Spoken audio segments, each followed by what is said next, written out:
Mambo vipi? Hapa nikiwa Airport Terminal 3 na hapa niko na Kibu Dennis, mchezaji wa Simba Sports Club na pia anaiwakilisha vyema Tanzania yetu Taifa Stars. Mambo vipi? Safi. Unajisikiaje? Najisikia vizuri. Uchovu tu wa safari lakini namshukuru Mungu tumefika salama. Najisikia vizuri. Hongereni sana kwa kufuzu AFCON.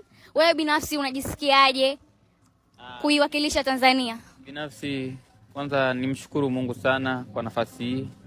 Na pia hii ni mara yangu ya kwanza, ujue ni mara yangu ya kwanza kuweza kuisaidia timu yangu kufuzu AFCON.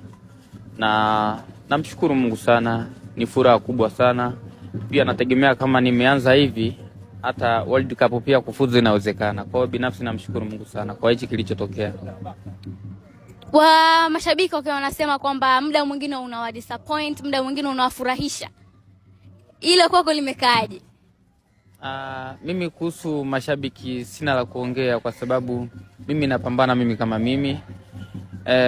Kukosea kupo na kwenye makosa ndipo utakapojitafakari kwamba hapa nimekosea, lazima niboreshe. Kwa hiyo nikikosea mtu akiongea ndo ananisaisha mimi. Kwa hiyo sichukulii kwamba eti ni mind wala nichukie, amna. Makosa yapo na makosa yapo kwa ajili yetu sisi. Ukikosea kwenye makosa ndipo utapopatia.